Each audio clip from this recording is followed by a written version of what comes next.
Hey everybody. Today I'm doing the unthinkable. I'm working on cleaning the garage. I can't be any more blunt than that. I mean, here we are. Let's see what's going on here. It's getting there. Temperature is 79, 80 degrees. The humidity is only 23%. I don't think it's ever been that low before. Anyways, today we're not talking about this B-36, but we're going to talk about the other B-36. We're going to talk about the real B-36.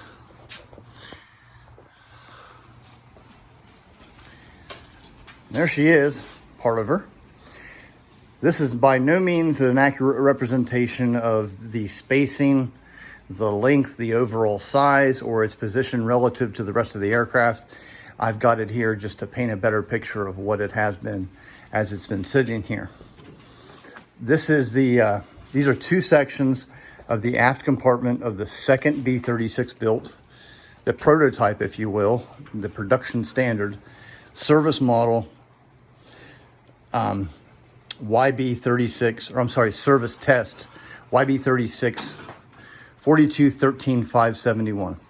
This is the original aft compartment of that aircraft, or this is the first production B-36 built.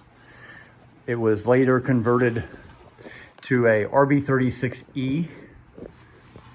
It was originally on display at the National Museum of the United States Air Force in Dayton, Ohio. It was scrapped when they moved to the museum to the new location where it is now. Rather than trying to restore this plane that had been outside since the late 40s, they simply scrapped it and flew in another B-36J to the existing museum. After this airplane was destroyed with a bulldozer, a man by the name of Ralph Hoffman, who was running the smelting operation, called up a guy in Ohio whose family has requested we don't use the name. And it sat in his collection up in Newberry for, well, since 1971, 1972. And in 2024, I began cutting it up into manageable sections so I could bring it home and get it under cover and one day restore it. But what you're looking at here, first of all, is if we had the real B-36 sitting here. First of all, you got my nose that I'm building, like so. And then from about where that E is, there's an 80-foot long tunnel that runs all the way to the back of the airplane to where that dark silver turns into light silver. And then from that area right there to about an inch after that Air Force roundel is what you see here. And exactly what you're looking at is that siding station blister right there would have been right there. And the one on the other side is right over there. So that's where you are that is where you are on the actual airplane. I'm gonna set this thing down. And this thing is every bit of 15, 16 feet long. And as you can clearly see, I've only got about 9 feet of it. The other 6 feet aft are safely stored elsewhere. And the center sections are right there. And that's the bottom of the actual fuselage with the big RB-36 antenna on them. Let's go over and have a look at those really quick.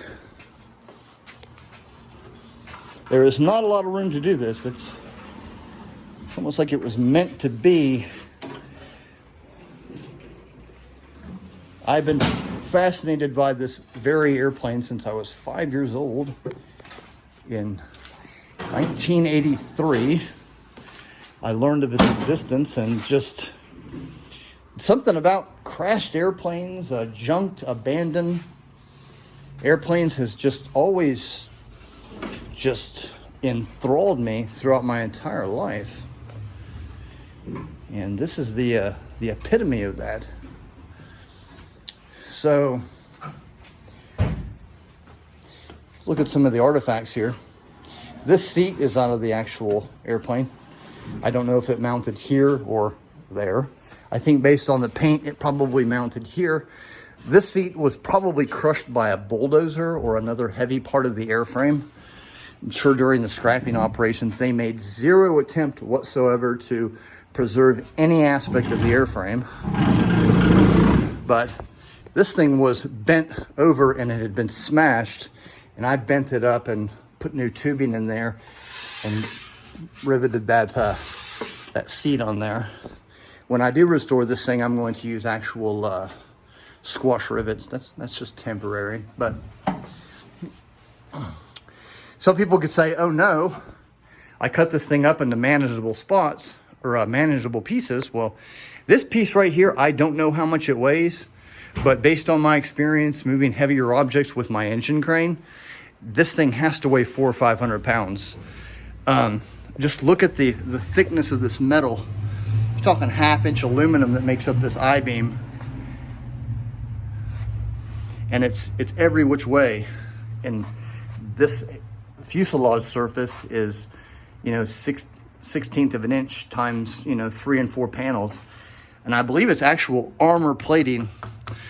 Some of the illustrated parts breakdown on some of the volatile places, like under the crew cabins or crew locations, and the engines, they actually list those panels as being armor plated. So this thing was clearly ripped apart by a bulldozer. I mean, just look at that.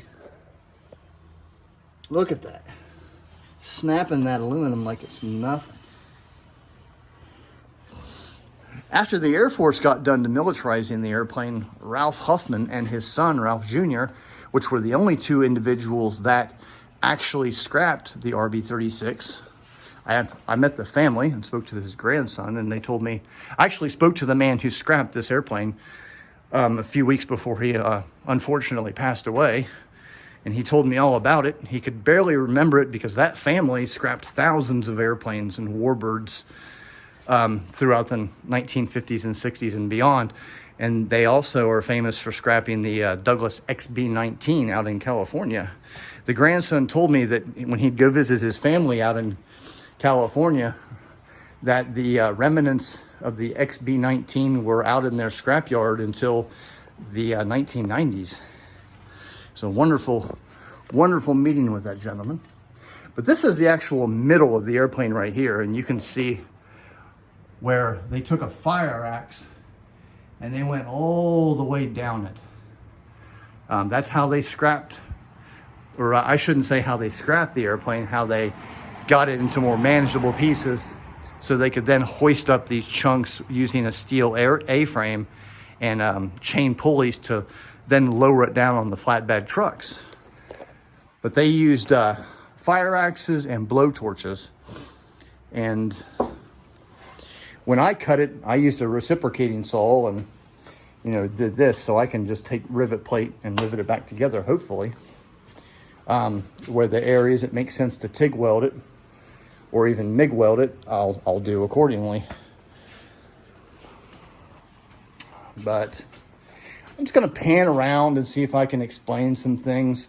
Understand that this would be your left fuselage gunner, your right fuselage gunner, and then up here against this bulkhead, there's your communication tube. I discussed earlier that there's a big tube that ran down through the middle of the airplane. That started about here on my B-36 and ended up here on this one. And then there was a table right here where you could climb off the trolley in that tube and get down here. Plus they would put food on here and prepare it and send it on its way to the forward compartment. A lot of it is just big power boxes for the ECM, electronic countermeasure stuff.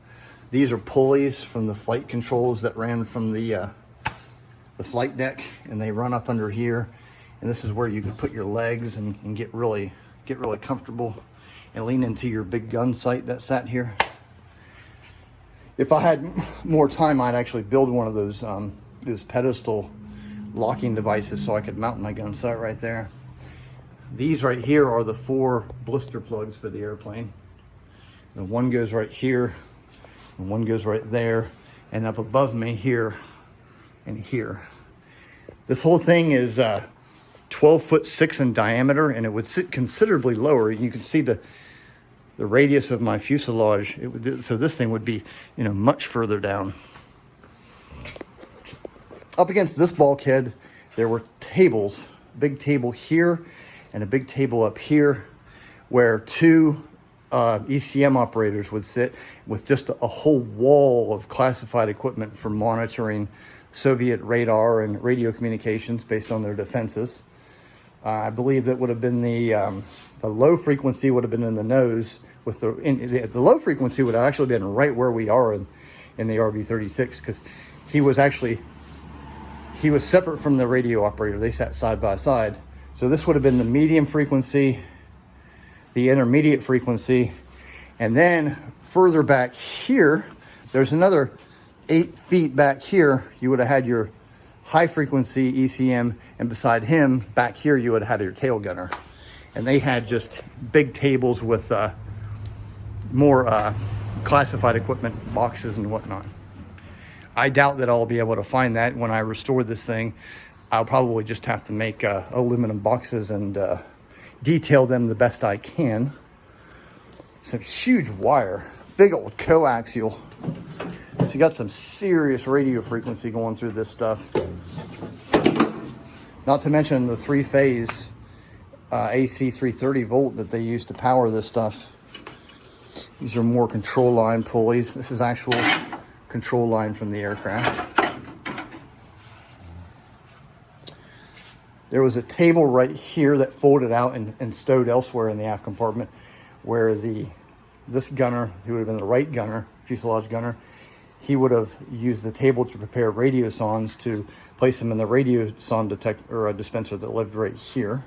That was just a really simple electronic device that dropped parachuted boxes that would give very basic weather information that he would then decode and send on its way.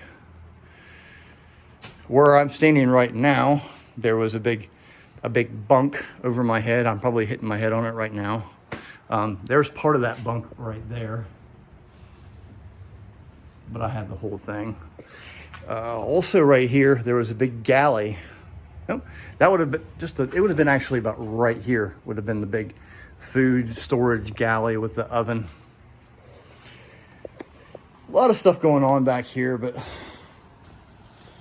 show you some of the details of the destruction wrought by the bulldozer, the fire axes, and everybody else that's touched it. Interestingly, you can see that it's been de-riveted here in this area, because when it was on display at the old Air Force Museum, the base, or the museum I should say, actually removed a huge section of the fuselage area and replaced it with, or the skin, and replaced it with plexiglass so you could see inside. And they did that the whole length, or look at 10 feet of it. So this part of the airplane doesn't even survive anymore, because it was just these frames, and they were just clipped off like nothing. It's if you don't have any experience around real airplanes, which I didn't until I started cutting this up in August, it was fun. You just wouldn't understand how thick some of this stuff is. It's maddening. But that's what this is. It is the only B-36 aft compartment in civilian hands. It's the only RB-36 civilian compartment in civilian hands. And it is part of the actual YB-36, the data plate up on one of the bulkheads, which I have. It actually says YB-36 on it, and it has the original B-36 contract number for the XB, or for the original 2 XB-36s, which of course one became the YB-36 because development progressed to where they could build a service test, which was a joint venture between Convair and the Air Force. But just think about it, you know, back in the 1946 when they built this plane, 48, and they You know, you got your Convair guys back here and your Air Force guys. Just think of the stuff that they've seen. And then when this thing flew, it's just, I can go on forever. You can kind of catch the tapering of the bottom of the fuselage on that beam right there. I made these stands so I could push the stuff around and it sits level with the stands and not so much the actual, how the airplane would sit. So that's going on right there. But I've got every piece to this thing with the exception of, you know, the parts that were destroyed when it was turned into souvenirs. I don't quite understand why things like this are here, where somebody obviously a long time ago clipped that out of there. But the good news is I've got an example of how everything should look in terms of restoring it, so I can make all of this stuff, and when I learn how to rivet properly, it's probably going to look original. And if I didn't have that monster sitting right there, I'd probably be working on it right now. Well, I could fit most of it in here. All right, now y'all know what lives back here behind the last B-36 up there. I'll see y'all next time.